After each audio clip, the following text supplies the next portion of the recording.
Hey, what's up? This is Walter Jones, also known as Zack, the original Black Ranger from the Mighty Morphin Power Rangers. Hey, you're listening to my interview with Elaine Goodman at Gogoodman.com.au. What came first for you? You're obviously known for martial arts and dancing. What came first for you? I would probably say martial arts. I started martial arts as a kid, and I always had an interest in dance as well, so I was dancing since I was a kid. But I think as far as really studying an art form, whether it be dance or martial arts, I started when I was younger. I can't really say that now that I think about it. When I was a kid, I was dancing, and I find that they're very close together. Because I have good rhythm, I am a better martial artist because I have a good feeling for timing. And growing up in Detroit and going through school in Detroit, which I've heard you say was a tough neighborhood that you lived in, was it hard to pursue your artistic side? Was it as respected by the community? Well, I don't think I pursued it at my youngest age. I mean, I did it in church and I did it in the community or in school, like in school plays, that kind of thing. And I wasn't the only one, so I didn't stand out in any way, meaning it wasn't something that I was ridiculed for or anything. It was just something that the kids were chosen to do or they were asked if they wanted to do, and some kids participated and some kids didn't, and I always wanted to participate. So after school, after your school life, your life pretty much started to get really, really interesting. You got some college scholarships, obviously, and moved to California to study drama. Growing up in a single parent household, was not only moving out from home, but moving across to the other side of the country. Was that hard on you or your family? It was really scary, and it was like the complete unknown. Until that point, I had never been on a plane. I had never traveled on my own, and I'd never been to California. So I came out to California with $100 in my pocket to get through the first quarter of school, and not realizing that school was so expensive. I guess I was fairly naive, and I only had a partial scholarship. So once I got to school, I quickly realized that the school was really expensive, and my scholarship was only partial, and I was going to need help. So I was able to get financial aid and do work study and so forth to help pay for my tuition. But books and materials, I had to. It took a while before I was able to get everything I needed because I really didn't have that much money. So looking back, do you have fond memories of your time in college, or was it a tough time for you? No, it was a great time at college.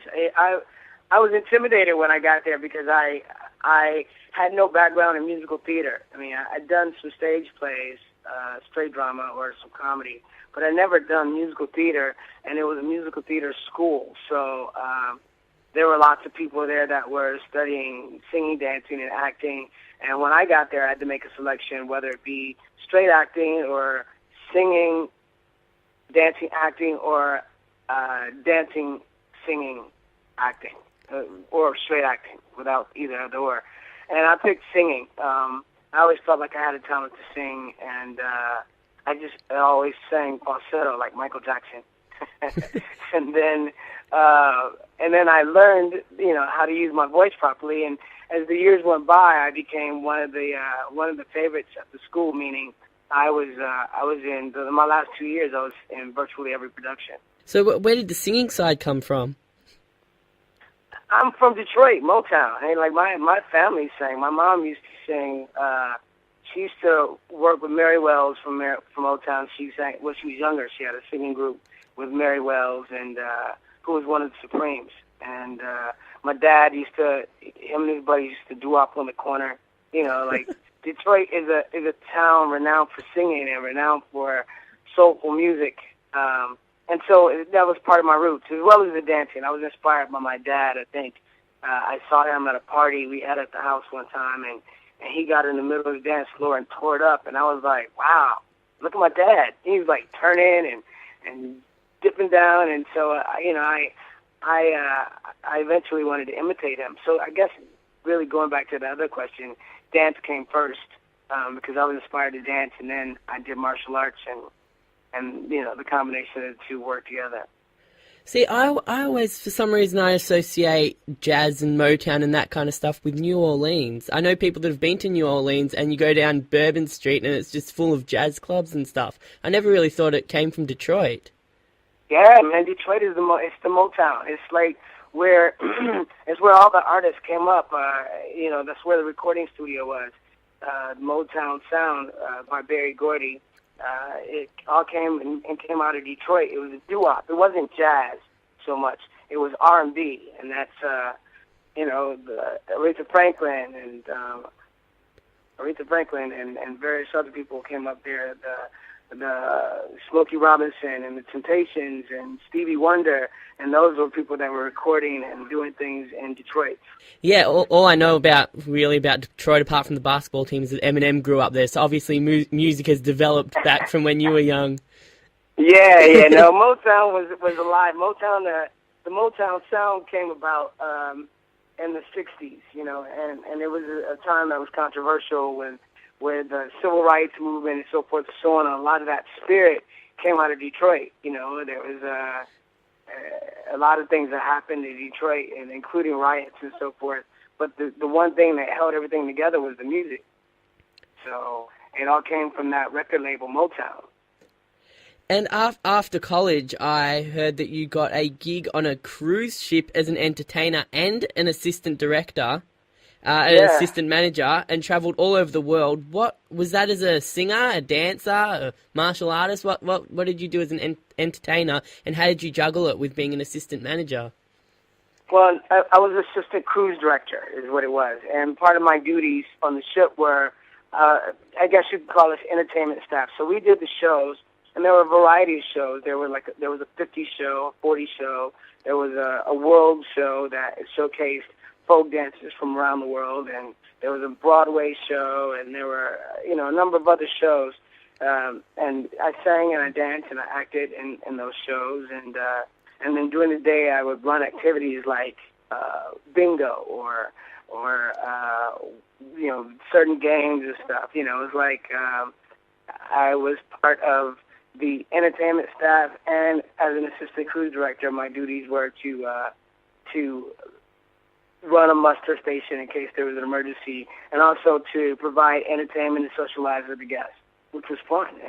And I did get to travel all around the world. I was in Australia there because of that, and also learned to scuba dive and had an opportunity to dive on the Great Barrier Reef, which was amazing. And where else did you get to travel with that?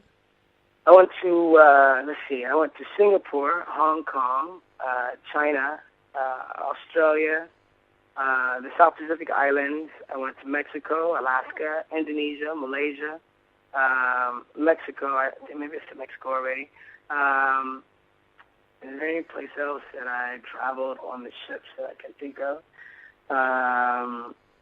Well, there were a number of places, but those are quite a few of the different places I went to. I went to Paraguay. I went to Paraguay. I went to Fiji, Fijian Islands. I went to Buenos Aires. So I went all over the place, which was amazing. It was a great eye-opener for a young kid coming from Detroit who knew nothing else about the world besides what he had seen growing up. And then there was also the fact that I used to watch The Love Boat, and I was actually working on The Love Boat. I was working for Princess Cruise Lines, and I had the opportunity to work on the Pacific Princess, the Island Princess, the Dawn, and a number of other Sea Princess, a number of other Princess Cruise Lines. So it was pretty cool. What was the difference for you between growing up in Detroit, in a tough neighborhood, as you mentioned, and going on to be an entertainer on what sounds like a pretty classy cruise ship? What's the difference between, I guess, the people? Was it kind of a shock that you got to see the two sides of kind of society? Well, I actually got my culture shock moving from Detroit to San Diego. Because San Diego's a beautiful city, and it's it's pretty diverse. There's a lot of there's a small African American community there, and there's a large Caucasian community there, and there's also a Mexican community there, and various other races. But it was my first experience realizing that I was a minority, because in Detroit it's a predominantly black city, and growing up, all the faces I saw, like in my high schools, usually it was all African American people, and maybe there were only, maybe 12 or a handful of Caucasian people, and sometimes they were the teachers, and on a rare occasion they were a student, but I didn't have much experience with with being a minority. And when I got to California, it was an eye-opener. I was like, wow, this is why they call African Americans minorities, because there's so few of us out here in San Diego, and that was an eye opener, because it caused me to make a change. I had to change my my way of speaking, because I had a vernacular that was like made basically of slang from Detroit, and I had to change that up, and my humor changed, and just my thinking and the way the world was. It opened up greatly. And then when I had the opportunity to travel, that obviously opened my mind up in a whole completely different way, because not only was I traveling with people that were fairly wealthy on the cruise ships, but I was also traveling around the world and in different places, and seeing that there's poverty in every country, and that there's a class system in every country, and different politics, and different beautiful spaces, beaches, and people, and what I found to be common is that we're all the same. It's just the only difference is how you choose to be as a person with what you have. Like, kindness is in the heart of everyone, but not everybody chooses to use it. So how long between you finishing up in the cruise ship industry before you became a Power Ranger?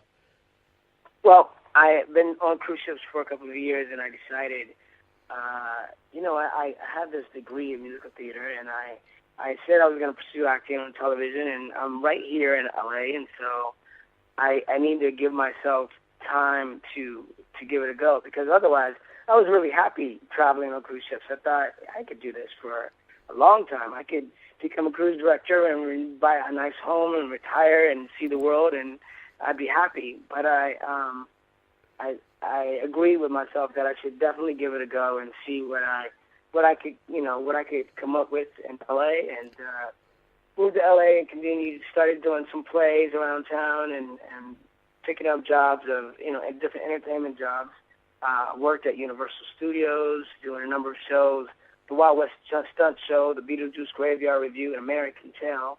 And I was doing those jobs, and then I got the audition for Power Rangers, and I booked it. So I think within a year, about a year of me getting off cruise ships, I had booked Power Rangers, and that was the beginning of my television career.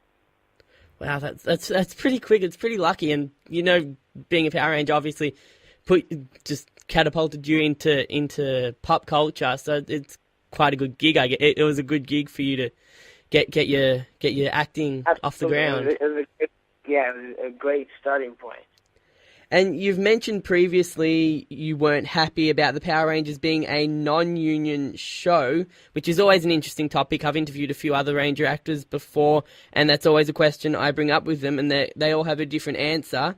Why do you think it was such a big issue for you at such a young age? Well, the reality of it is this: the union is there to protect actors from being taken advantage of. And also there as a way to help them survive as artists, because as an artist you don't have any guaranteed work. You don't have any guarantees of continue to work even after you've had success.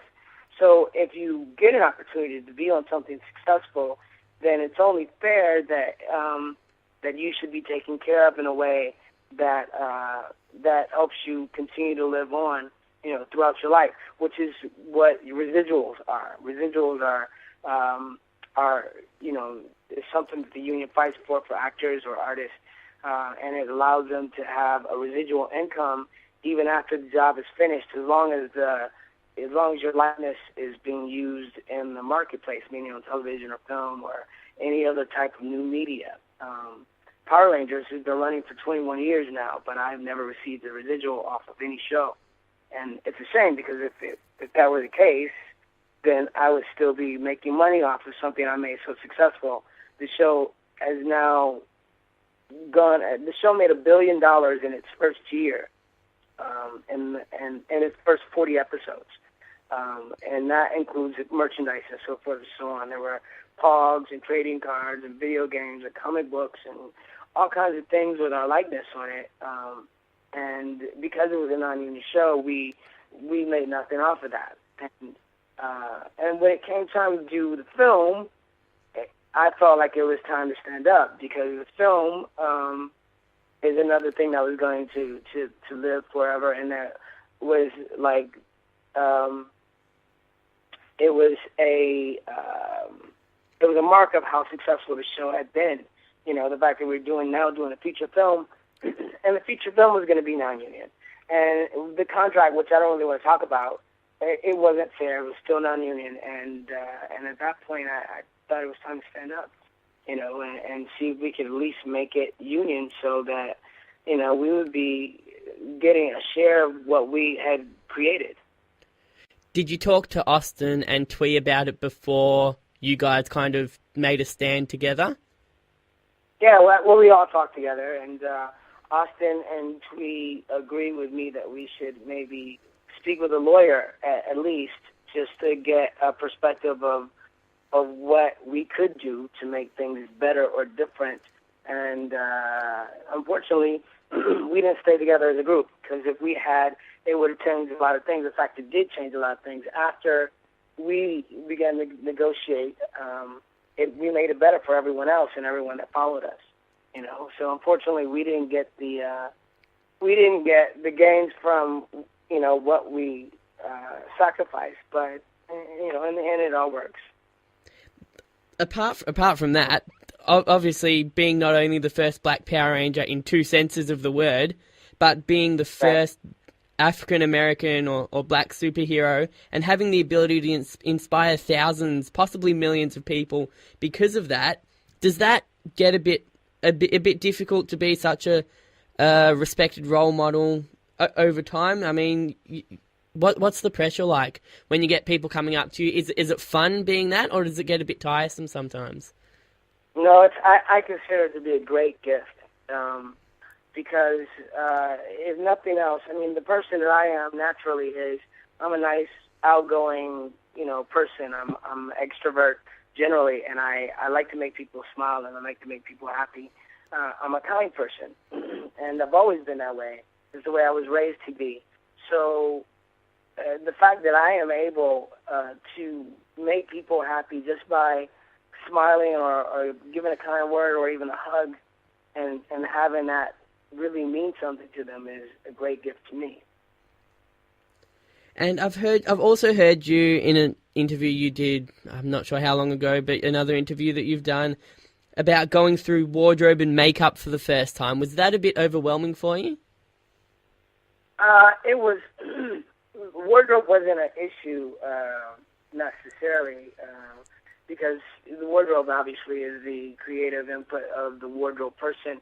Makeup, however, becomes a little more personal, because it is it's based off of how I look and how I will look on camera to the world.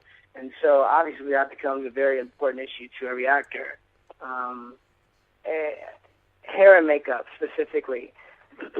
I have to say that in my time working as an actor, although things have gotten a lot better, back in the 90s, there weren't a lot of people working that knew how to do proper makeup on African Americans, or even hair on African Americans, and so it was an experiment. Like, there were times where I looked at myself in the mirror with the makeup, and I was like, "That's wrong." I mean, I look gray.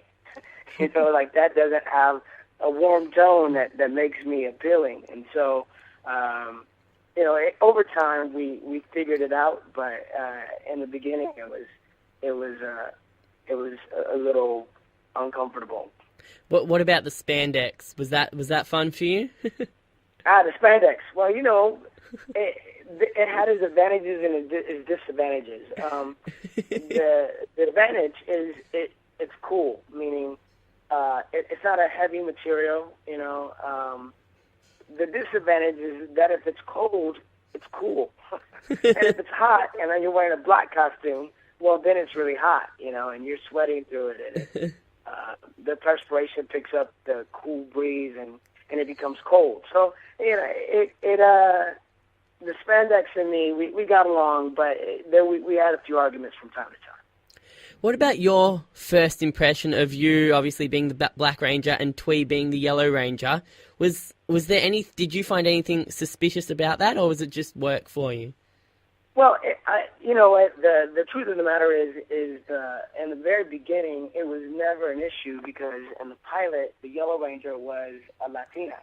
She was, so it didn't. There was nothing that really stood out about it. Me, my character Zack Taylor being the Black Ranger was not such a big deal. It was like, okay, I'm the Black Ranger, but and it was explained to me that the reason for that was in the Japanese footage. The Red Ranger and the Black Ranger seemed to be together all the time. And like, if the Red Ranger had fallen, the Black Ranger was the next lead, right? So it made sense that they would be friends, or they'd be around each other, as the president and vice president, if you want to put it that way, or the leader and the second leader.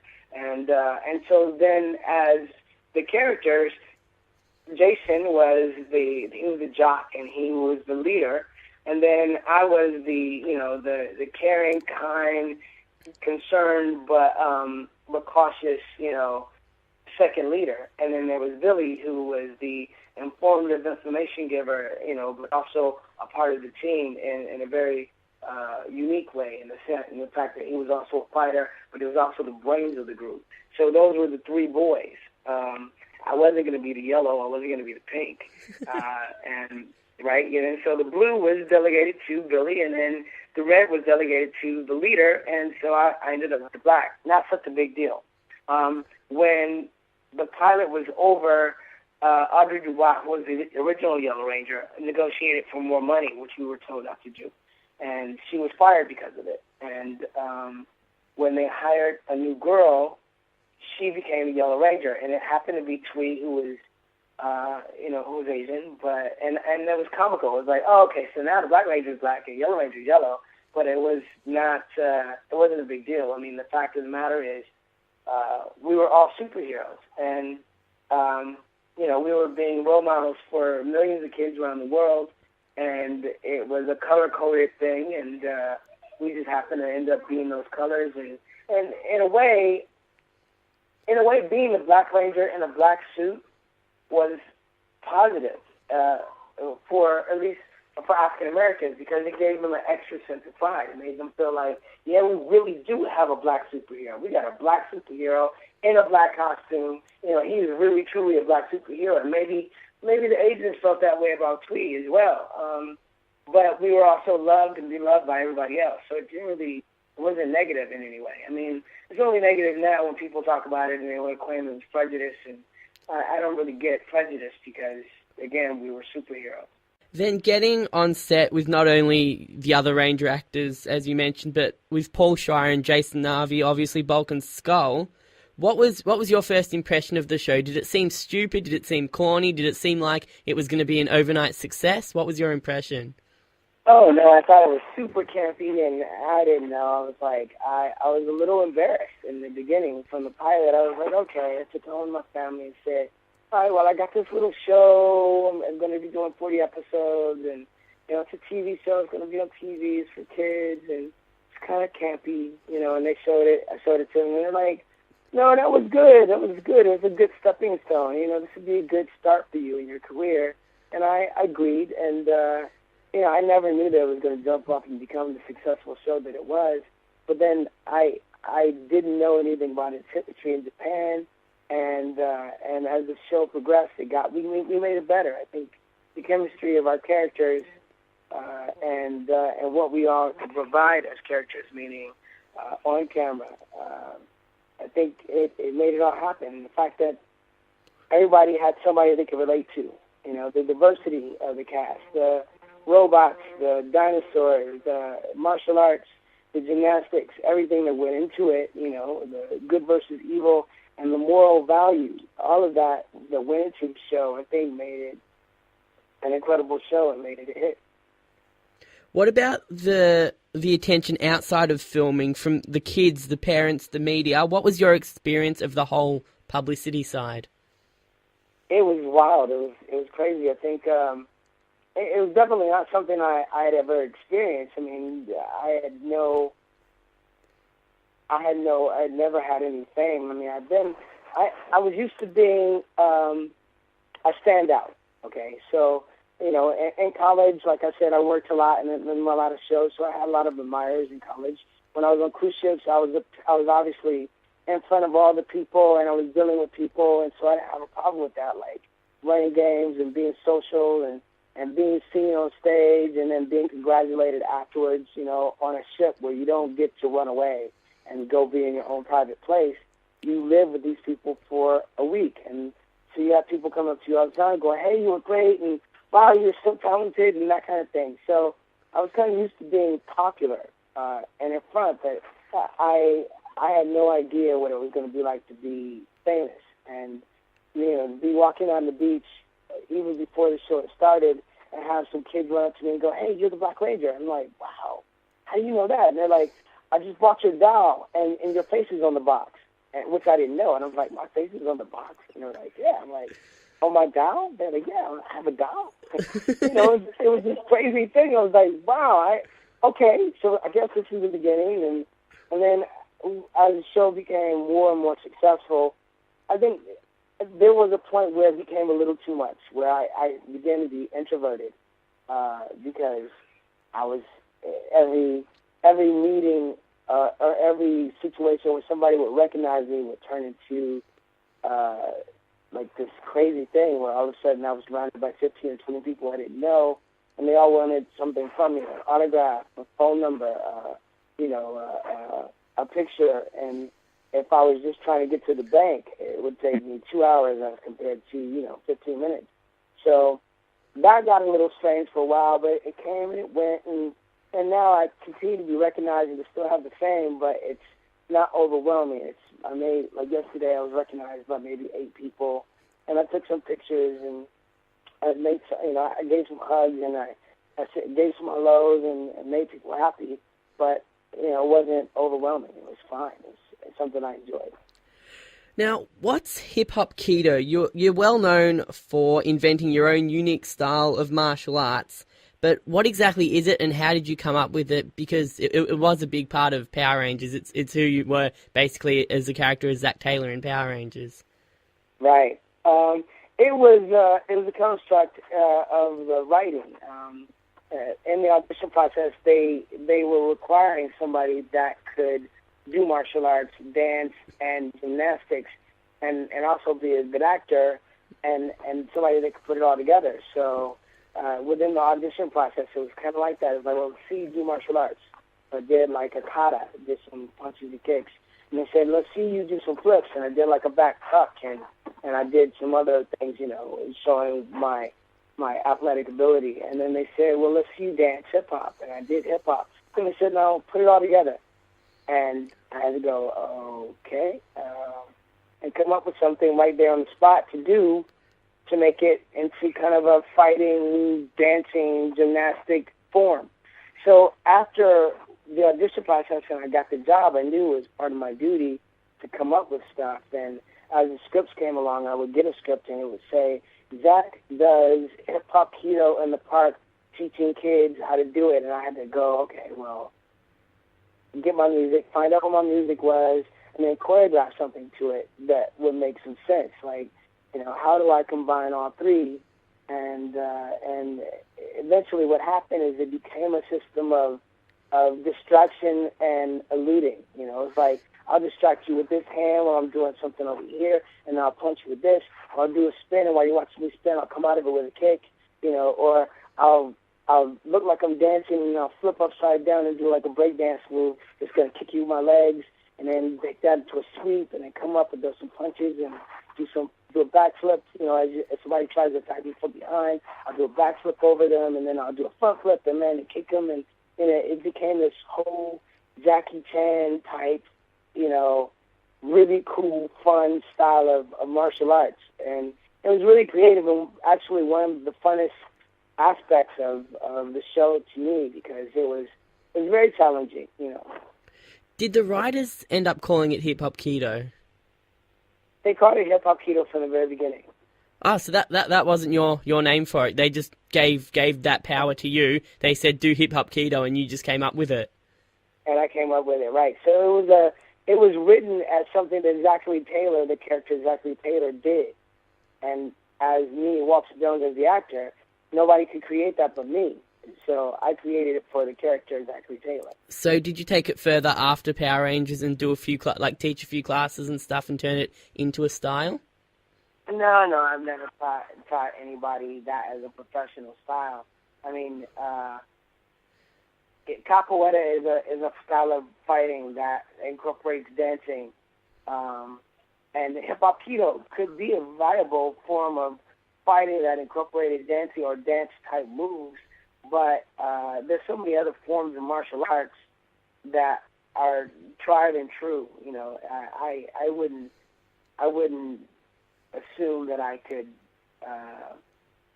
create something that was really going to be completely effective in defending your life and by dancing and doing martial arts.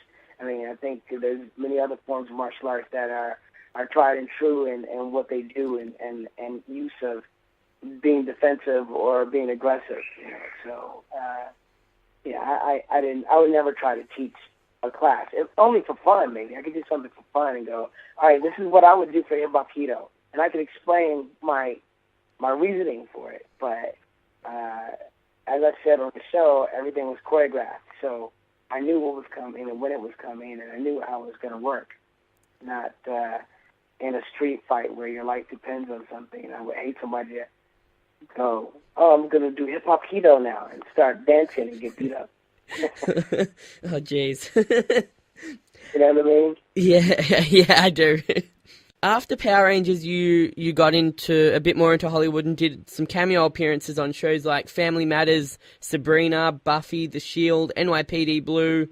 The list goes on, but you also jumped into voice acting, returning to Power Rangers as a voice actor on the evil side, so for the monsters.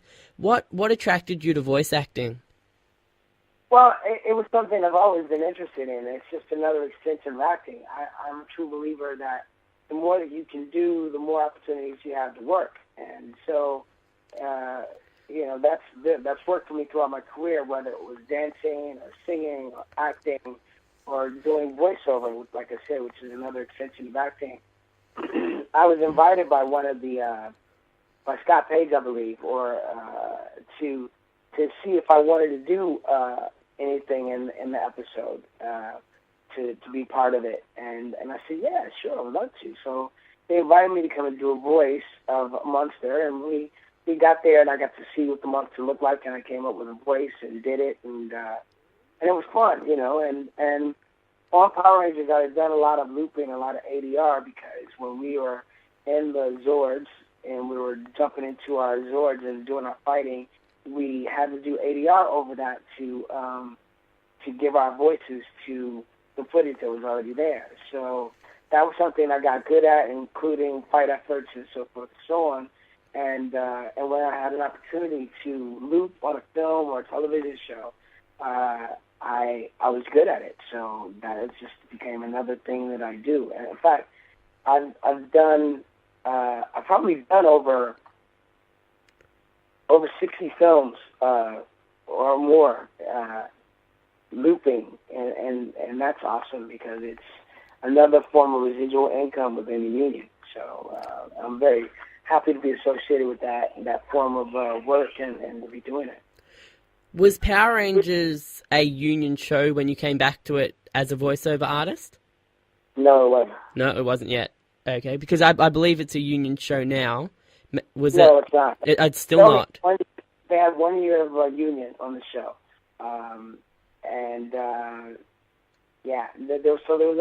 there's only one cast in all of the 21 years that ever received any residuals from Power Rangers, and the show continues to be non-union now. It's shot in New Zealand, so it's not required in New Zealand for it to be a union show.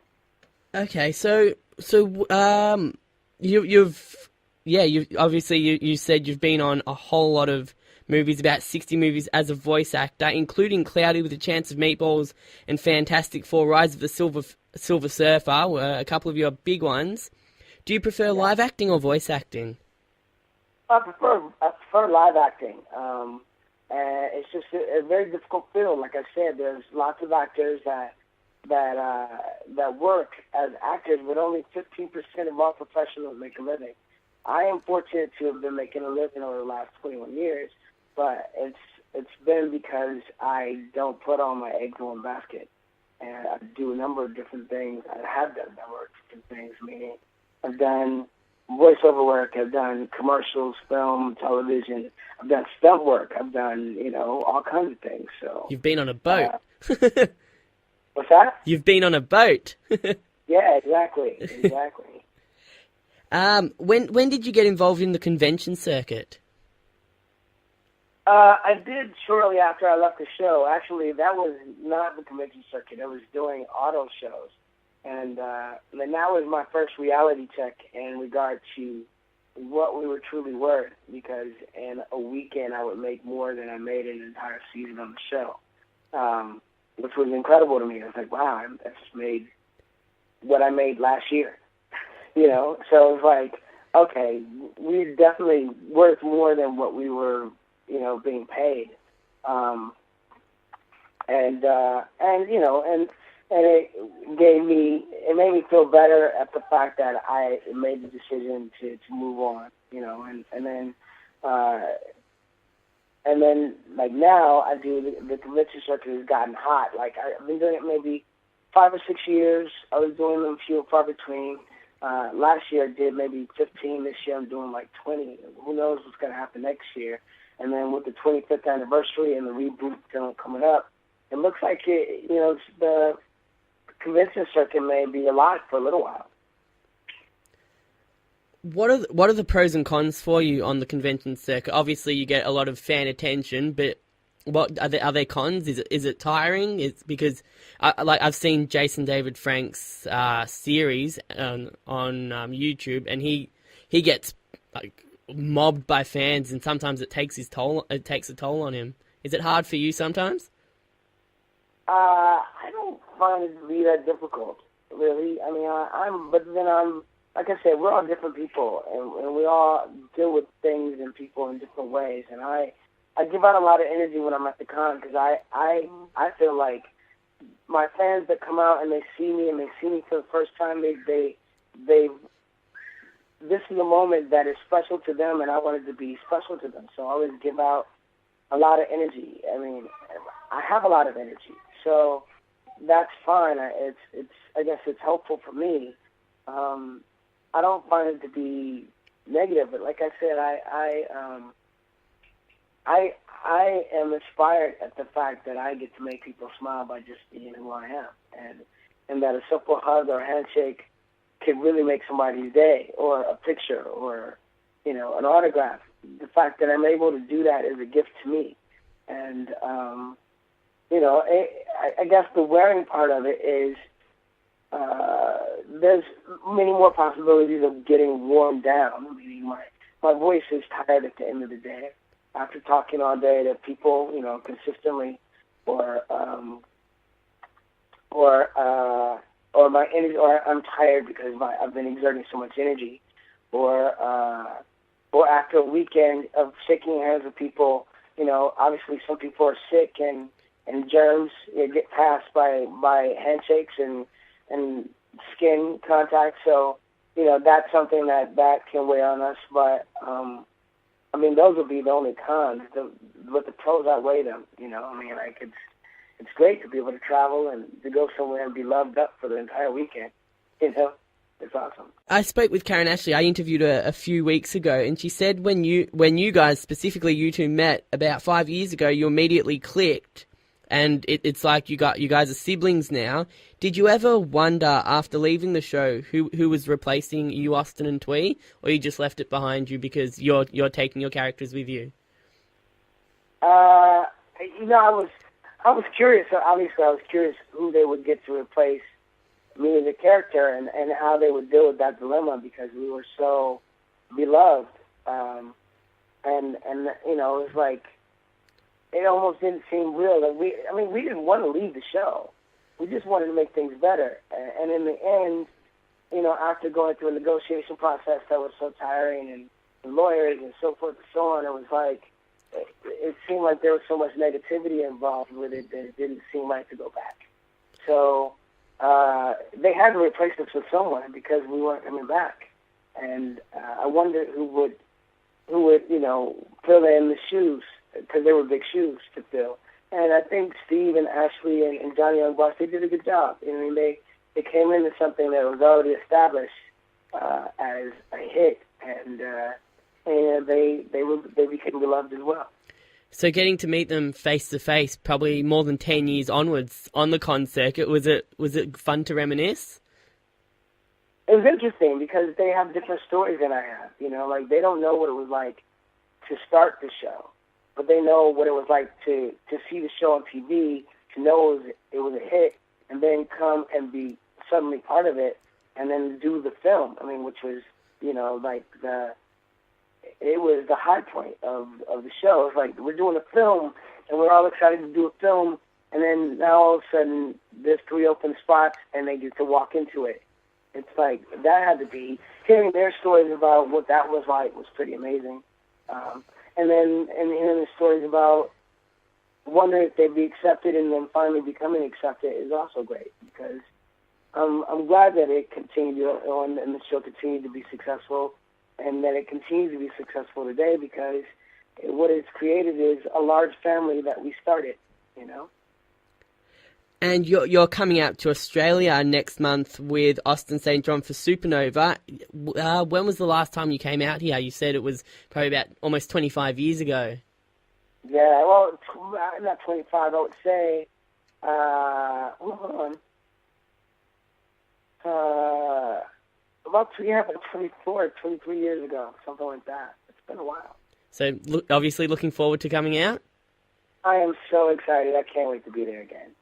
I loved it when I was there, so I'm looking forward to being there again and actually having some time to spend because on a cruise ship, when you come in for a day, maybe an overnight, and then you're on the ship and you travel to the next destination. So I went to Sydney, I went to Brisbane, I went to North Shore, where else did I go? I don't know. But I didn't get to, I didn't really get to know it. I didn't really get to experience the culture completely. Just got to visit it and taste it a little. So I'm very excited to be coming down there.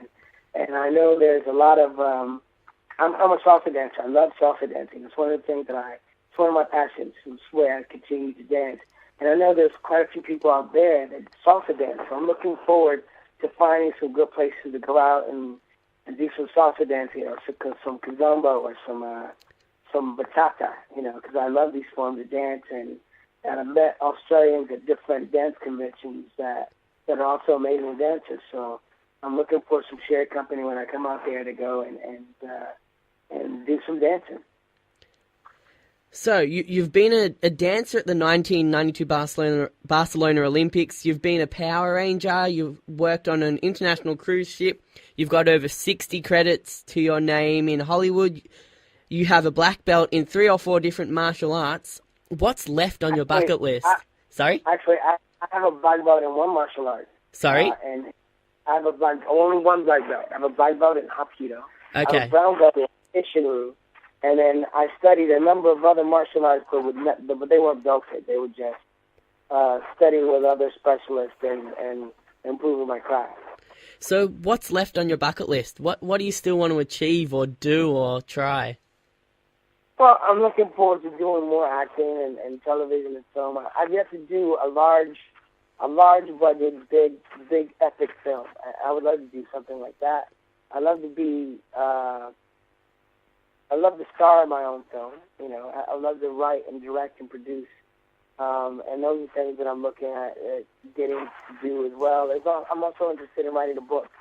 So I have a few other things. I mean, there's some things coming down the line that are also exciting, and I'm getting my fingers into. Like I'm also a honorary chief in Nigeria and with the African tribe.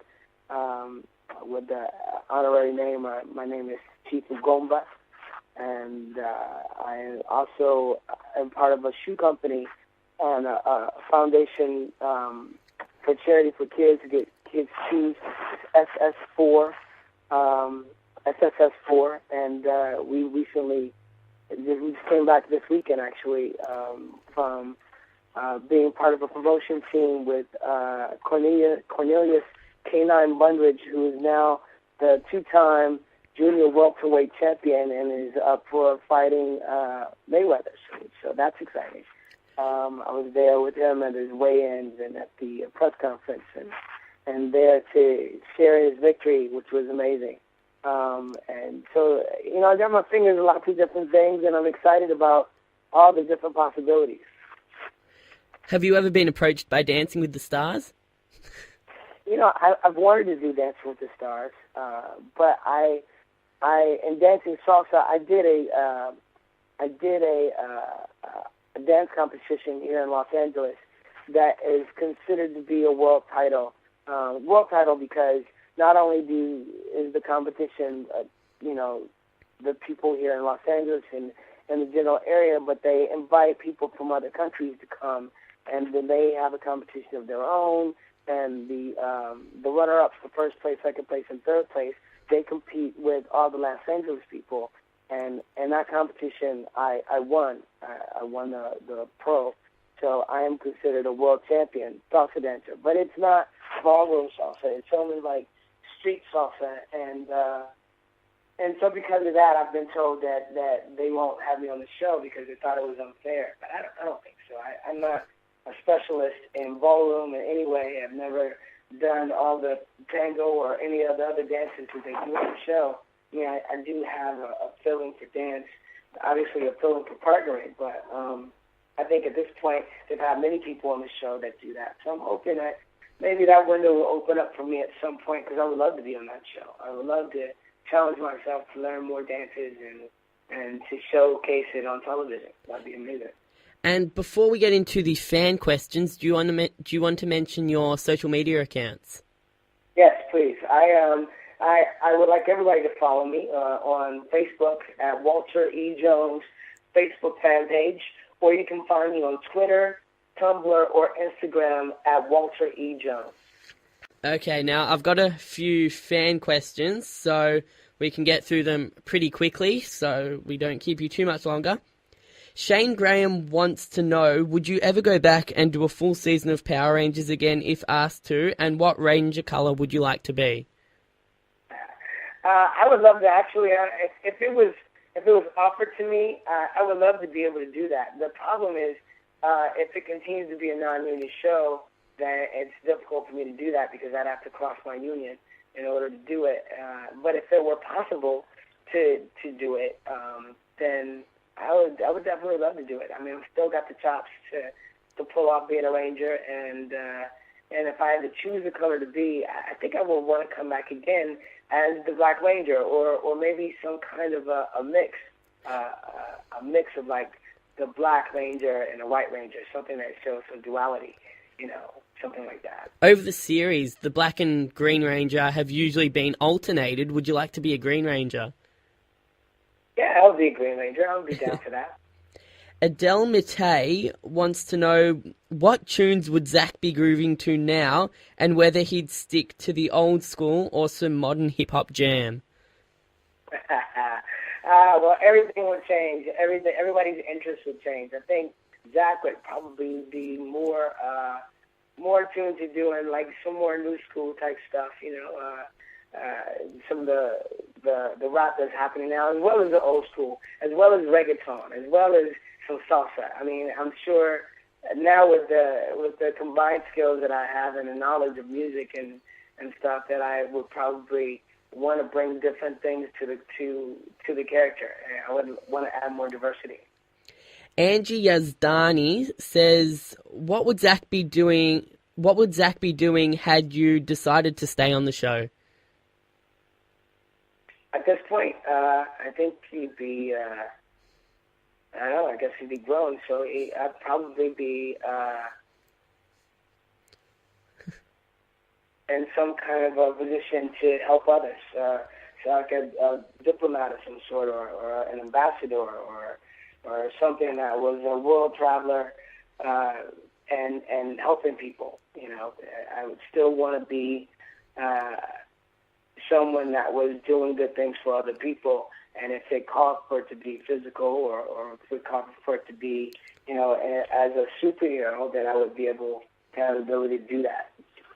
Now, this one's not a question, but it's kind of a cool story. It's from Lazaros Koriatopoulos. It says, "Hello, Walter Jones. How are you? Lazarus from Greece here. September 26 to 28, you went to a con in Texas. A friend of mine came to you to get an autograph for me. When you asked him who the autograph was for, he said a friend from Greece. And also you said that you had never given an autograph to someone outside of America. So thank you very much, Walter Jones. I'm really happy that I got your autograph." Do you remember that? Yeah, I think I do remember that. Outside America, I don't know if that's factual, because I've been to Dominican Republic, and I've been to Africa, and I've been to different places. I know I've given autographs there, but maybe what I was saying at the time is I never had somebody else to come and get an autograph for somebody in a different country. Okay. That might be what it was, yeah. And yeah, but it was cool. I was like, all right, well, cool. You want an autograph for your friend, and it's going to Greece? All right, send it to Greece. So let's say what's up. Prima de Brescia says, asks, did being a Power Ranger have a deep impact on the kind of person you grew up to be? I think, it's funny. I came across a sheet the other day on the internet, and it was the character breakdown of Zack Taylor. And I think I already was very much like him. I mean, like, we are kind of the same character, which is maybe the reason why I got the part, because a lot of the characteristics that they had in the description of Zack are traits that I possess. But continuing on after the show, as far as being a role model, as far as being an outstanding citizen, I mean, obviously I'm an adult, and so I've had made some mistakes, and I've done some different things, but in general, I live my life in a very positive way, and I've been happy with continuing to be a role model. Kira Blank asks, if you could do a team up with any of the Power Rangers over time, who would you pick for the team up to be on your team? Wow. Meaning picking from all the different cast members, all the different Rangers? Yep. I can't say specifically because, I guess I would go to what I know. I would go to my original team. I will go to, the people that I started it with, because we obviously had a great chemistry together and will continue to have a great chemistry. We'll be like a family. I can't say who else I would add to the equation because I haven't actually seen all of the episodes of Power Rangers. I haven't watched all the other seasons. I've caught bits and pieces. And I've seen a lot of talented people, along the years, and physically talented with martial arts and stuff. But I think just out of comfort's sake, I would go back to my original team. Amanda Catherine Porter wants to know, do people still recognize you as a Power Ranger? Every day. Every really? day. Every day? Every day. Sometimes sometimes they're not sure what it's from. Sometimes they're like, did we go to school? Where are you from? You go to my church? And I'm like, no. And in days past, I would, when I was trying to, there was a period of time where I was like, okay, I'm not going to talk about Power Rangers. I'm done with that. I'm moving on. I've done other shows. I want to be known for other things. And I would go, well, list off different things I've done. Oh, well, maybe you know me from the show. No, I didn't see that. How about maybe Moesha? You saw me in Moesha, right? No. I was on CSI like last week. No, I didn't see that. I did this film, and it was called Love and Bullet. Maybe you said no. And I go, well, what about Power Rangers? That's it. Oh, man, I love you, man. You're my hero. I grew up on you. And I'm like, wow. So at this point, I just go right to Power Rangers. I'm like, nothing has had as much success as that show and as much impact around the world as that show. And I think another thing that makes it live so much is the fact that there's so much merchandise. I mean, when we do these appearances, half come signing. I'm signing merchandise. I'm signing dolls or trading cards or comic books or I have my own pictures that I provide, but a lot of people bring stuff to me that they've collected and had for 20 years in their basement, and now they want it signed. So I think a lot of that is part of what makes that live in the minds of people. Becca Kinsey wants to know, what's it like knowing you are an inspiration to kids everywhere? It's amazing. It is amazing. I get so truly humbled? Inspired is not the word. Inspired is not the word I want to use. Humbled? Humbled. Yes, I get so humbled hearing some of the stories that people tell. I mean, they're not always good stories. But the ending is positive. Meaning, like, I get people to come up to me and go, you know what? I was suicidal as a kid, and I just didn't want to live. And then I started watching Power Rangers, and listening to the messages that came from the shows, and your character especially inspired me to be more open and pursue dance. And so I started dancing, and I made friends, and it changed my whole life. And because of you, I'm here. I mean, to hear something like that is like, wow, I had an impact on you that was positive that I had no idea about. And now here you are, a grown person, and you're telling me your life story, and I was an integral part of it in a positive way. And how amazed am I? How blessed am I to have been there in that way for you? You know what I mean? It's like, so it's amazing. It's amazing. I mean, there was a dude that came up to me like 2 times ago and said, hey, man, me and my dad and my mom and my sister, we used to watch Power Rangers every day together. And it was our family thing. We would come home, we'd all sit down and watch the show together, and afterwards we'd talk about it. It was fun, He said, and they're all gone, and I'm the only one left. He said, but when I watch the show now, it brings back those memories, and it keeps me going, because I'm alone now. But when I watch this show, I feel like they're still with me. I mean, that kind of stuff makes me like, it almost brings me to tears that I'm grateful. I'm grateful and I'm humble, Nathan Short wants to know, do you keep up with Jason David Frank? I do. We talk and we see each other at different conventions, and we text each other and stuff. I mean, it's interesting because it is 21 years later, and we all have our own things going on. We have families, and we're in different parts of the country. David and I are the only ones that live in Los Angeles. Everybody else is somewhere else. And so it's not like we get to go and sit down and have dinner with each other all the time. But when we see each other at the conventions, it's like being home again. It's like, the friendships that don't die. It's just, we go right back to where we left off. And that's awesome. Josh Hanna, or Hannah, we'll say Hannah, wants to know, what was the best thing about being the Black Ranger? I would say the best thing about being the Black Ranger was being, just being a role model, being a superhero that inspired people, inspired people of all walks of life and all different types of diversities, all different characters of people. That was one thing about the Black Ranger and Zack, the character, is he got along with everybody. I mean, Zach could be hang out with the jocks. He could hang out with the nerds. He could hang out with, the most intelligent people, and he would have an understanding or a way to relate to anybody, and he accepted everybody, and that's who I am. So I love that about the Black Ranger. Jen Schwill wants to know, if you had 24 hours with all the money in the world, what would you do with it?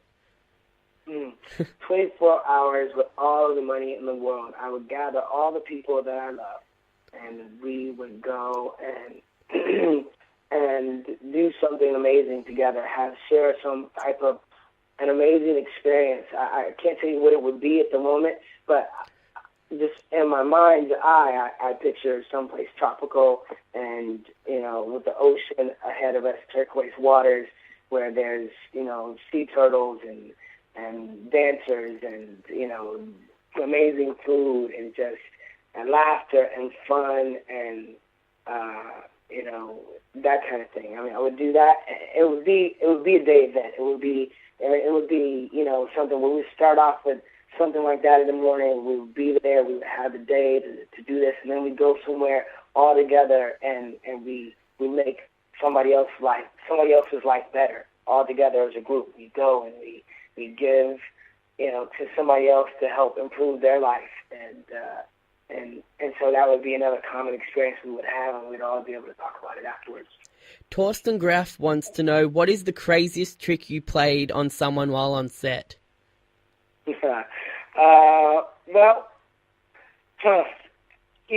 I didn't do a lot of tricks. I didn't play a lot of tricks on people, but there were a few. I put a trick on the cast and the production team one time with a mannequin. I'm missing a middle finger. I'm missing a finger on my left hand, and we took the finger of a mannequin and put it in between my fingers, so you would know. I mean, you wouldn't recognize that I was missing a finger.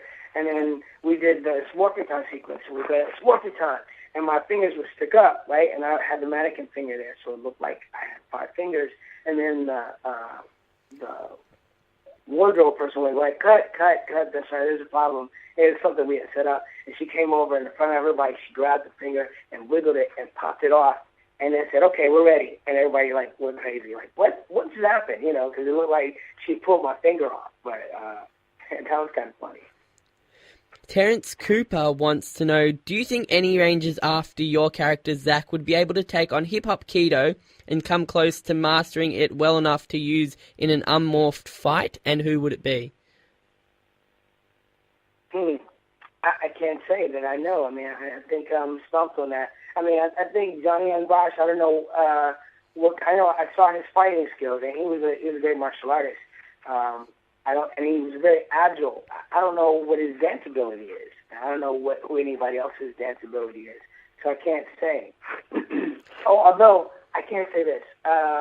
Hector, I forget what color of Hector he was, from the Samurai cast. Hector, I've met, and he's an amazing gymnast, amazing dancer, and I think he would be pretty great at doing hip-hop keto. I think he'd knock it out. I've seen him do his thing, and he's so impressive to me. King Antoine writes, how did you get a role on Power Rangers? You kind of mentioned that before, just through auditioning. Yeah, I had an agent. So the process of getting on a television show basically goes like you get an agent, not for everybody, but for the general popularity and the general population of actors. You get an agent. The agent then submits you on jobs that come up to casting. And so it was a casting call. My agent called me and said, hey, do you want to go out on this? And I said, yes. And luckily I did, because here I am 21 years later and still talking about it. Justin Wright wants to know, why aren't you in Super Mega Force? Super Mega Force. You know what? It's the union thing. That's the problem. It's still non-union, and in order for me to be part of it, in order for me to go against my union and everything else, they would have to really make it worth my while. I mean, there's a way for it to be done.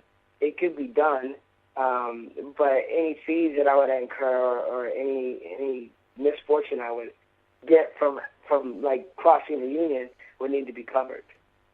They would need to be worth my while. Starla Vickery wants to know what inspires you to become a ranger like Zack. So how I'm interpreting that is, what part of Zack have you taken on with you into your normal life? My love of life. Your love of life, right? Yeah, my love. Lucas Borden wants to know what made you start doing your hip hop keto style. Did someone else teach it to you, or did you just combine a love of dance with martial arts and went from there? It was basically that. It was combining my love of martial arts and dance and gymnastics and putting it together. I mean, it was also, as I said before, a necessity, because when they give you a script and they go, okay, you're going to be fighting 3 putties on a park bench, let's see what you got. You got to come up with something. So that's what I would do. Mike Dorla wants to know, would you come back to Power Ranger if they asked you to? And if so, would you come back as Zack or a different character? Yeah, I think I answered that question already. That I would love to come back. If I were going to come back, I would love to come back as Zack and just clarify where I've been and what I've been doing and what I'm doing now. And then if I were to then transfer to a different character or something, then that would be fine. But yeah, I would love to come back and reintroduce my character to the current world of Power Rangers. What was the most, Anthony Martinez wants to know, what was the most awesome thing that happened on set? I think one of my favorite things that happened was the episode Food Fight. And that day, we just all knew that it was going to be a day of trouble, because when we got there, everybody was covered in plastic, because they all knew that everybody was game. So we had all this food. We are the stars of the show, and part of the day, a big part of the day, is we get to throw food at each other. And, yeah, there was nobody that was safe. So we got everybody that day, and that was an amazing, fun day of just being a big kid and throwing food. It's like everything you can imagine you've always wanted to do. Just like pick up food and throw it at each other and make the biggest mess you could think of, and hey, we were being paid to do it. Bruni Migelina Flamia wants to know, how does it feel to be yourself and also have an amazing alternate life dealing with Power Rangers? It's great. I'm really happy with my life and where I am and what I've achieved in life, and the adventures that I've created for myself. I think if I were to die tomorrow, the thing that people would say about me is they would go, he really lived life, and I think the same goes for the character Zack. That is we're like, once again, we're like kind of one and the same person. William Kwan wants to know, what happened to your missing finger? I don't know. I don't think you've ever answered it fully before, so it's up to you how much depth you want to go into. Right. Well, there was an accident when I was a kid. I found a gun, and I thought it was a toy when I was a little boy. And I was playing with it, and the gun went off in my hand and shot my finger off. And I was fortunate that I didn't shoot anything else or anybody else, for that matter. So I think about that as a lesson to kids, to tell them not to play with guns, or if they don't know how to properly use a gun, to stay away from them. Is that really what happened? That is really what happened. Wow. So you've kept that under wraps for 20 years since you've been out the open. Wow. I'm grateful that you're happy to share that in my interview. Thank you. You're welcome. Seth J. Gerardine wants to know, do you have any plans on being involved in the Mighty Morphin Power Rangers reboot? I haven't received any contracts yet, but anything that's put in front of me, I'll definitely consider, because that would be something I'd be proud to be part of.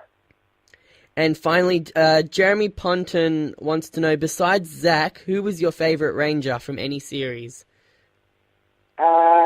I have to go back to the original series, because it's the one that I'm most familiar with. I think of all the Rangers, it's hard to pick a favorite, and I'm not a big favorite guy, meaning I don't have a lot of favorites, but I thought the Red Ranger was really cool. You know, just being a leader and being somebody that carried the weight of you know, like leading us into battle on a regular basis. I thought the Green Ranger was the best ridden ranger ever. I mean, he got to be bad, he got to be good, he had his own Zord. You know, he morphed into the White Ranger. You know, as far as being a ridden ranger, as far as the way the Rangers were written, his character, I think, was the best ridden ranger. But I still have to say I think my favorite was the Red. Cool. Thank you very much, Walter.